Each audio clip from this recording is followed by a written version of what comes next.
नमस्कार बच्चों, कैसे हैं आप सब। उम्मीद है आप सब बहुत अच्छे होंगे और आप लोगों की पढ़ाई भी एक तरह से धुआंधार तरीके से चल रही होगी, ऐसी मुझे उम्मीद है। और बच्चों, एक बार फिर से आप सबका बहुत बहुत स्वागत है मेरे इस रुपेश सर ट्यूटोरियल्स चैनल पे। बच्चों, आज मैं आपके लिए एक नया चैप्टर लेके आया हूँ जिसका नाम है द्विघात समीकरण, क्वाड्रेटिक इक्वेशन। बहुत ईजी चैप्टर है, बिल्कुल आसान मक्खन की तरह आपके लिए लगेगा और ये बोर्ड एग्जाम के लिए भी बहुत ज़्यादा इंपॉर्टेंट है। बच्चों, हमारी जो बीजगणित होती है इसे हम अलजेब्रा कहते हैं। तो हमारे बोर्ड एग्जाम में बीजगणित जो होती है, जो हमारी बीजगणित है अलजेब्रा जिसको हम बोलते हैं बच्चों, वो 18 मार्क्स की आती है।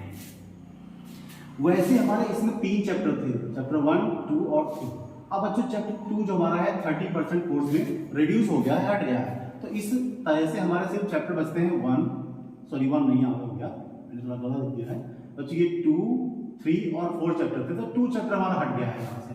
अब 3 और 4 चैप्टर बचते हैं, तो जो 2 चैप्टर हमारे बचते हैं उन 2 चैप्टर से हमारा 18 नंबर का आने वाला है। तो सोचिए आपके 2 चैप्टर आपके लिए कितने जिम्मेदार तरीके से बहुत ही अच्छे होने वाले हैं। तो इनको बहुत अच्छे तरीके से करना हमें आना चाहिए। तो बच्चों चलते हैं, मैं आपको आज इस द्विघात समीकरण का थोड़ा सा परिचय देने की कोशिश करता हूँ, उम्मीद है आपको समझ में आए। तो बच्चों देखिए, एक ये क्वेश्चन आएगा, जैसे आता नहीं, मैं आपको बताता हूँ कि ये हमारा द्विघात समीकरण एक्चुअली है क्या। द्विघात समीकरण जो है ये है क्या, इसको हम कहते हैं क्वाड्रेटिक इक्वेशन। आपने कक्षा 9 में पॉलिनोमियल चैप्टर पढ़ा होगा। पॉलिनोमियल चैप्टर में द्विघात समीकरण का जिक्र सिर्फ एक जगह किया गया था कि ये होता क्या, पहचानते कैसे इसे। तो जरा ध्यान से देखिएगा, एक इक्वेशन बाय द वे हमारे पास कहीं पर लिखा हुआ है, ax² plus bx plus c equals to 0, इस फॉर्म में लिखा हुआ है, जैसा कि चैप्टर 2 में भी पढ़ाया जाता है। तो बच्चों होता क्या है, हमको ये देखना होता है कि इस समीकरण में हमारा चर कौन सा है। तो देखिए हमारे पास चर, यहाँ पे राशियां जो हैं, यहाँ पे जो हमारी चर राशियां हैं बच्चों, वो एक ये x है यहाँ पर और एक ये x है। अब आप कहेंगे सर a और b क्या है, तो भाई a और b इनके गुणांक लिखे हैं यहाँ पर, और c जो है वो अचर पद के रूप में लिया गया है। तो एक्चुअली हमें कहना क्या है कि द्विघात समीकरण एक ऐसा समीकरण होता है जिसकी अधिकतम घात 2 होती है, ओके, और एक ही चर राशि प्रयोग होनी चाहिए। तो एक्चुअली इसका मतलब क्या हुआ, देखिए एक ही चर राशि होनी चाहिए, एक ही चर राशि मतलब वेरिएबल एक होना चाहिए, और चर की मैक्सिमम जो पावर है, मैक्सिमम जो घात है, अधिकतम घात है, वो कितनी होनी चाहिए, 2 होनी चाहिए।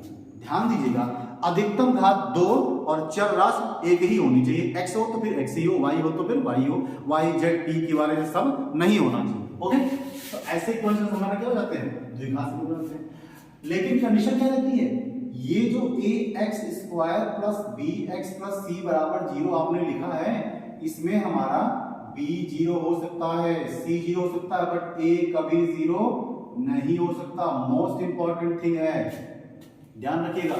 जनरल फॉर्म इस तरीके का होगा, b और c की वैल्यू 0 होगी, बट a कभी 0 नहीं होगा, मतलब x² का गुणांक 0 नहीं हो सकता। अगर ऐसा होगा तो भैया x² ही गायब हो जाएगा, द्विघात समीकरण कहां से रहेगा, जरा बताइए।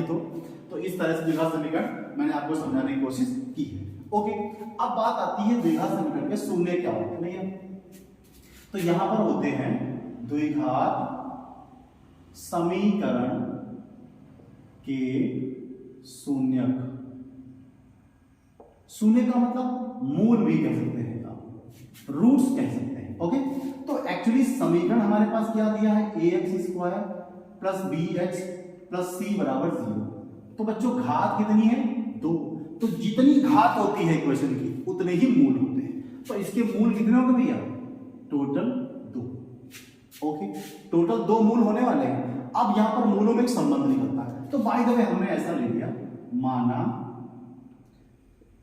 समीकरण के मूल अल्फा कामा बीटा, बड़े खतरनाक लग रहे हैं आपको, बट है नहीं, ओके।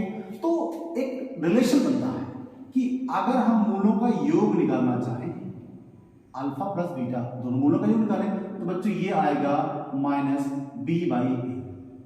चैप्टर 2 में पढ़ाया जाता है आपको। तो एक्चुअली ये मूलों का योग है, यहाँ पर शून्यकों का योग है। तो माइनस बी बटा ए का मतलब है माइनस बी क्या होगा भैया, एक्स का गुणांक है, और ए क्या है, एक्स स्क्वायर का गुणांक है। तो इसको हम लोग ऐसे भी लिख सकते हैं कि alpha plus beta equal to मूलों का योग बराबर माइनस एक्स स्क्वायर का गुणांक बटे ए एक्स का गुणांक। एक्चुअली हम उसको इसलिए नहीं लिख रहे हैं क्योंकि बाय द वे इक्वेशन आपको वाई में दे देंगे तो आप फिर फंस जाएंगे, इसलिए आपका फंसने वाला कोई काम नहीं। मक्खन खाना है या पत्थर खाना है, जरा बताइए तो।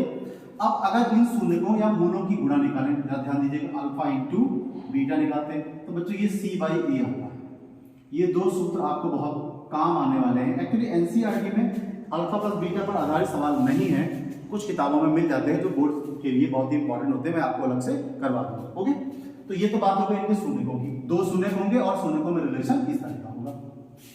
ओके, अब रही बात द्विघात समीकरण को हल कैसे करते हैं। द्विघात समीकरण को हल करना, इसको हल कैसे करेंगे भैया, मैं आपको पहले पूरी शब्दावली बता दे रहा हूं जिससे आपको क्वेश्चंस करने में बिल्कुल भी परेशानी ना हो। तो इसका जो पहला मेथड होता है गुणनखंड द्वारा, गुणनखंड द्वारा, और गुणनखंड करने की कई विधियां होती हैं। एक तो आपका पूर्ण वर्ग हो गया, एक आपका मध्य पद को बांटने वाला हो गया, और एक आपका हो गया वर्गांतर का नियम। दो तीन तरीके होते हैं, ये आप जैसे करेंगे समझ में आ जाएगा। दूसरा हो गया ये पूर्ण वर्ग बनाना, पूर्ण वर्ग बनाकर ये भी आपको पढ़ाया जाएगा अभी आगे के एक्सरसाइज में। तीसरा जो खतरनाक चीज है उसको हम बोलते हैं सीधराचार सूत्र, इसको हम द्विघात समीकरण का सूत्र भी कहते हैं। द्विघात समीकरण का सूत्र बड़ा देखने में बच्चों बड़ा भयानक लगता है। ये होता है x equals to minus B plus minus B square minus 4ac upon 2a। ये इक्वेशन आपका सॉल्व करने का बहुत ही जबरदस्त रामबाण दवा है। अगर आपके फैक्टर्स नहीं हो रहे हैं तो इसमें घुसेड़ दीजिए, फैक्टर फटाफट निकाल के दे देगा, उल्टा सीधे कुछ भी नहीं देगा, एकदम सीधा देगा। जो आप गुणनखंड द्वारा यदि करेंगे मेथड, आपका आंसर वही आएगा। आप इससे करेंगे तब भी आपका आंसर वही आएगा, सेम सेम। एक्चुअली होता क्या है, जब हम मध्य पद को बांटने वाला नियम लगाते हैं उसमें कभी कभी हमारे गुणनखंड नहीं हो पाते हैं, इसलिए हमको ये विधि अपनानी पड़ती है जो कि बेहतर तरीका है। ओके, अब बच्चों यहाँ पर बात आती है मूलों की प्रकृति की। ये बड़ा इंपॉर्टेंट बात है, एग्जाम में पूछा जाता है। मूलों की प्रकृति, मूलों की प्रकृति क्या होती है। मैं मूलों की प्रकृति या नेचर बताने से पहले एक बात आपको बताना चाहूंगा, जब आप ध्यान से देखिए इसको। एक नया नाम आता है इसमें, विवर्तकर। मैं आपको यहाँ पर बताया दे रहा हूँ विवर्तकर। इसको बच्चों डी से लिखते हैं, डिस्क्रिमिनेंट इसको इंग्लिश में कहा जाता है। तो डी इज इक्वल टू होता है बी स्क्वायर माइनस 4ac। कभी कभी एग्जाम में आपको विवर्तकर डायरेक्टली एक नंबर में पूछ लेता है, और अगर वो नहीं पूछेगा तो मूलों की प्रकृति पूछेगा। मूलों की प्रकृति बच्चों विवर्तकर द्वारा ही निकाली जाती है। मैं आपको बताने की कोशिश कर रहा हूं, उम्मीद है आपको ये चीजें बहुत बेहतर तरीके से समझ में आ रही होंगी बच्चों। तो मैं यहाँ पर आपको कुछ कंडीशन लिख के देता हूँ, चला इनको फॉलो करिए और देखिए। देखिए बी स्क्वायर माइनस 4ac जो होता है वो कभी कभी जो है 0 से बड़ा हो जाता है, और कभी कभी बी स्क्वायर माइनस 4ac जो है वो 0 हो जाता है, और बच्चों कभी कभी बी स्क्वायर माइनस 4ac होता है वो 0 से छोटा हो जाता है। तो इन तीनों कंडीशन में हमारे मूलों की क्या हालत हो जाती है। देखिए बच्चों, मूल तो दो ही हो गई है तब पक्का हो गया। तो बच्चों इस वाली कंडीशन में मूल तुम्हारे भिन्न भिन्न होते हैं और वास्तविक होते हैं बच्चों। ओके, भिन्न भिन्न होंगे, वास्तविक होंगे। तो बच्चों यहाँ पर मूल क्या होंगे, यहाँ पर मूल समान हो जाते हैं, और कैसे हो जाते हैं, वास्तविक हो जाते हैं। अगर ये कंडीशन आती है तो बच्चों मूल काल्पनिक हो जाते हैं, मतलब आप कल्पना ही नहीं कर सकते हैं।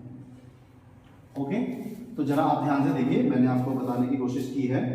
और ये जो है बी स्क्वायर माइनस 4ac की जो मशीन है ये बड़ी इंपॉर्टेंट है, बड़ी काम की मशीन है। अगर आप बी स्क्वायर माइनस 4ac निकालते हैं, अगर 0 से बड़ा आता है, 0 से बड़े का मतलब प्लस में आता है, 0 से बड़े का मतलब प्लस में आता है। भाई आपने नंबर लाइन पढ़ी ना, ऐसे यहाँ 0 होता है तो इधर वाले सारे प्लस होते हैं, माइनस होता है, इसका मतलब 0 से कम है तो फिर वो माइनस में चला जाएगा। तो अगर बी स्क्वायर माइनस 4ac की वैल्यू 0 से बड़ी आती है, मतलब प्लस में आती है, 1 2 3 4 आती है, तो बच्चों मूल भिन्न भिन्न होंगे और वास्तविक होंगे। और अगर 0 ही आ जाता है तो मूल समान होंगे और वास्तविक होंगे। लेकिन 0 से छोटा मतलब माइनस में चला जाता है तो फिर क्या होगा, काल्पनिक होंगे, हम कल्पना नहीं कर सकते। इस हालात में हमको ये करना पड़ता है। तब ये बाबा श्रीधराचार्य के शरण में हम जाते हैं, उनसे कहते हैं प्रभु हमारे हमारे समीकरण को हल कर दिए। ये कहते हैं आओ बच्चा। तो ये तो थी कुछ शब्दावलियां जो आपके क्वेश्चंस को सॉल्व करने में जरूरी होगी। उम्मीद है आपको बेहतर तरीके से समझ में आया होगा। बच्चों यहाँ पर जो पूर्ण वर्ग बनाने की विधि है बड़ी खतरनाक विधि है, लेकिन बहुत अच्छे तरीके से आपको मैं बताऊंगा। बिल्कुल आप परेशान मत होइए, ये आगे चल के आपके काम आने वाली आगे एक्सरसाइज में होगी। तो बच्चों यहाँ पर मैंने आपको द्विघात समीकरण बताने की कोशिश की है। द्विघात समीकरण के शून्यकों के बारे में बता दिया, उनमें संबंध बता दिया, कितने शून्यक होते हैं, 2 शून्यक होते हैं, इनको हल करने की विधियां क्या है और ये विभक्तिकर क्या है बच्चों। तो बच्चों एक्सरसाइज 4.1 जो है आपकी वो इसी शब्दावली पर हाजिर होने वाली है। पहले जो समीकरण होंगे आपकी, पहली जो एक्सरसाइज होगी इसमें पूछा जाएगा बताइए निम्न में से कौन से समीकरण द्विघात समीकरण का रूप है, अदरवाइज नहीं। तो बच्चों उसको हमें सॉल्व करना पड़ेगा और सॉल्व करने के बाद हम देखते हैं कि समीकरण हमारा ax² plus bx plus c बराबर 0 के फॉर्म में है या नहीं है, मतलब मैक्सिमम पावर हमारी 2 है या फिर नहीं है। अगर 2 है तो हमारा द्विघात समीकरण है, नहीं तो फिर कुछ भी नहीं, हम उसको टच नहीं करने वाले। तो बच्चों ये तो रहा द्विघात समीकरण का परिचय, और मैं अगले वीडियो में आपको एक्सरसाइज 4.1 करा के देने वाला हूं। तब तक के लिए जाते जाते फिर से कहना चाहूंगा कि मेरे चैनल को सब्सक्राइब और शेयर करिए, जिससे हमारा परिवार जल्दी जल्दी बढ़े और मैं आपके लिए बहुत बेहतर ताकतवर तरीके से आने की कोशिश करूं और आपके लिए बहुत बेहतर कर पाऊं। जय हिंद।